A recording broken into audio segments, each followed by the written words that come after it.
តោះបងប្អូនត្រៀមខ្លួននៅដល់ម៉ោងប្រយុទ្ធចង្ក្រានជើងឆ្នាំងទៀតហើយថ្ងៃនេះគឺមកធ្វើទឹកគ្រឿងហូបទៀតហើយបងប្អូនហើយក៏ខុសពីរដងដែរដោយសារថ្ងៃនេះគឺមានត្រាប់ពុតញងអីចឹងណាបងប្អូនហើយ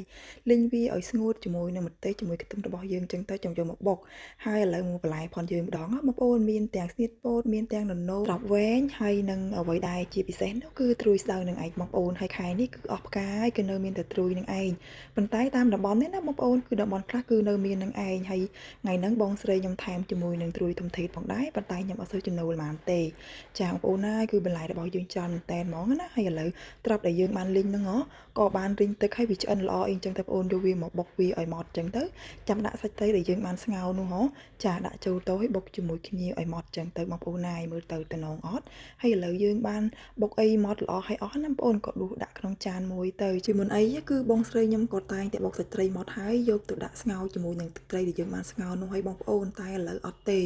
គាត់ធ្វើតាមអ៊ំស្រីផងខ្ញុំមកដួសសាច់ត្រីយើងនឹងដាក់ក្នុងចានសិនបានដួសទឹកដែលយើងស្ងោរត្រីយកមកដាក់លាយគ្រឿងចឹងហ្មងទៅហើយបងប្អូនមានឆ្ងល់អត់ថាអ្នកឃើញអ្នកប្រហុកដោយសារតែប្រហុកបងស្រីខ្ញុំក៏ជុំជាមួយនឹងទឹកត្រីនឹងហើយអញ្ចឹងតោះបានថតទេឥឡូវហើយណាបងប្អូនអញ្ចឹងតោះបងប្អូនណាយធូបជាមួយខ្ញុំទាំងអស់គ្នាហើយមើលទឹកមុខគេផងនៅពេលដល់ម៉ោងហូបទឹកមុខពេលហូបហើយនៅពេលធ្វើគឺខុសគ្នាណាបងប្អូនពេលហូបអូយឲ្យញញឹមពេលធ្វើវាច្រើនកលាក់ពេក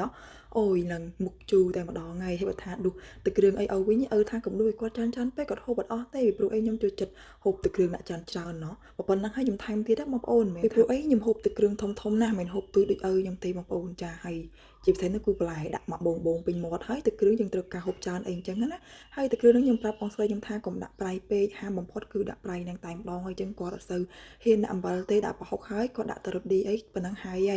យបើខ្ញុំវិញឲ្យទៅធ្វើរបស់ណាដែលចូលចិត្តដូចជាទឹកគ្រឿងឬក៏ម្ហូបណាដែលចូលចិត្តខ្លាំងតែងតែឲ្យបងស្រីយើងធ្វើច្រើនហើយព្រោះខ្លាចហូបអត់គ្រប់មានអីបងប្អូនធ្វើហើយចឹងទៅគឺច្រើនពេកហូបអត់អស់ទេជឿទម្លាប់អាក្រក់របស់ខ្ញុំអីចឹងណាបងប្អូនជាពិសេសគឺទឹកគ្រឿងហើយប្រាប់ថាឲ្យដាក់ខាប់បើអត់ខាប់ទេអត់ឆ្ងាញ់ទេចឹងក៏គាត់ធ្វើតាមឲ្យបងប្អូនបើអត់ខាប់គឺអត់ឆ្ងាញ់មែនទឹកគ្រឿងអត់ធ្វើរៀហូបអត់ឆ្ងាញ់ទេបងប្អូនណាយហើយមានណាបងប្អូនបន្លែមួយថាហ្នឹងគឺហូបអស់តែបន្តិចនឹងទឹកគ្រឿងហូបអស់តែម្នាក់បន្តិចនឹងសល់នឹងកន្លះចានទៀតទម្លាប់អាក្រក់មែនតើហ្មងណាសម្រាប់ខ្ញុំមួយហើយពេលខ្លះ